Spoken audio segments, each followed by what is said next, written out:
দর্শক, প্রায় 2 ঘন্টা ধরে চলেছে প্রধান উপদেষ্টা ডক্টর মোহাম্মদ ইউনূস ও তারেক রহমানের বৈঠক। আরও খবর জানাতে আমাদের সাথে লন্ডন থেকে দর্শক এ বিষয়ে আমির খসরু ব্রিফিং করছেন। আমরা সরাসরি চলে যাচ্ছি সেখানে।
সবাই সামনের দিকে এগোচ্ছি।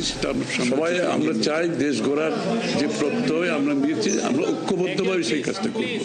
শুধু নির্বাচনের আগে নয়, নির্বাচনের পরেও বাংলাদেশ গড়ার যে প্রত্যয় নিয়ে আমরা সবাই ঐক্যমত হয়েছি, সেটা আমরা সামনের দিকে এগিয়ে নিয়ে যাব। একজন প্লিজ উনি বলুন। সংস্কার নিয়ে যে দীর্ঘ আলোচনা ছিল, সেই সংস্কার বিষয়ে বিএনপির পক্ষ থেকে বা কার্যক্রম সংস্কার বিষয় থেকে আপনাদের কিভাবে রিঅ্যাক্ট করেছেন? যে আবার স্যার আমি শুনি সংস্কার নিয়ে না বুঝার সরকারের যে একটা সংস্কার তালিকা, সেই তালিকা নিশ্চয়ই আজকে আপনাদের সামনে উপস্থাপন করা হয়েছে। সংস্কার বিষয়ে আপনাদের এটা তো পরিষ্কার।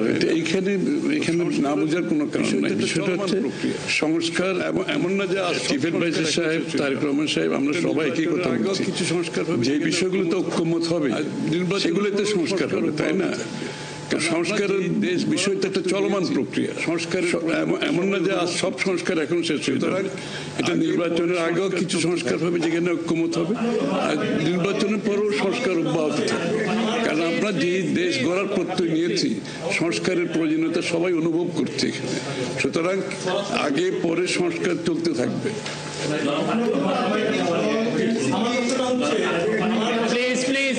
এই ব্যাপারে কোনো প্রয়োজনীয়তা আছে বলে আমরা মনে করি না। তারেক রহমান সাহেব যখনই ইচ্ছা দেশে ফিরে যেতে পারবে। সুতরাং এটা সিদ্ধান্ত উনি নেবেন সময় মতো। এই ব্যাপারে আলোচনার কোনো প্রয়োজনীয়তা আছে বলে আমরা মনে করি না। তারেক রহমান সাহেব যখনই ইচ্ছা উনি দেশে ফিরে যেতে পারবেন। সুতরাং এটা সিদ্ধান্ত উনি নেবেন সময় মতো।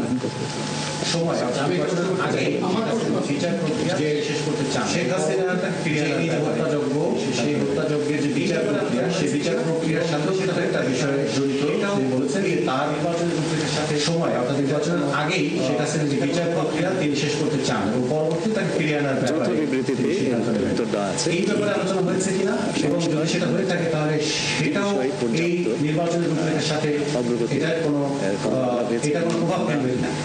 মোটামুটি কনফিডেন্ট যে যৌথ বিবৃতিতে এর উত্তর দেওয়া আছে।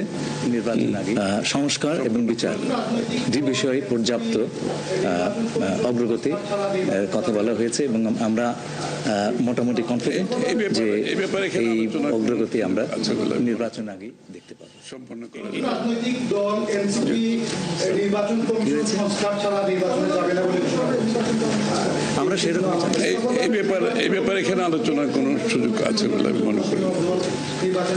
এটা এটা ওনাদেরকে জিজ্ঞেস করেন। প্রত্যেকটি দলের নিজস্ব মতামত আছে, তবে আমরা সকলকে নিয়ে নির্বাচনটা করতে চাচ্ছি। আচ্ছা, তাহলে কি আমরা বলতে পারি যে এপ্রিলে যে ঘোষিত যে নির্বাচনের রূপরেখা, তাহলে সেখান থেকে সরকার কিছুটা সরে আসতে চাচ্ছে বা আসবে? যৌথ ঘোষণায় এই বিষয়টি সুস্পষ্টই বলা আছে। আপনারা শুনেছেন যদি সকল কাজ সময় মতো আমরা করতে পারি এবং বিচার ও সংস্কারের ব্যাপারে পর্যাপ্ত অগ্রগতি হয় তাহলে নিশ্চয়ই সেটা করা যেতে পারে। এখানে আমি একটু অ্যাড করি যে ইয়ের সাথে যে মিটিংটা প্রথমে আমাদের দুই সাইডের ডেলিগেশনের সাথে হয়েছে এবং পরবর্তীতে 1-to-1 ওনারা দুজনে দীর্ঘ সময় আলোচনা করেছেন। আপনারা কি সন্তুষ্ট কিনা?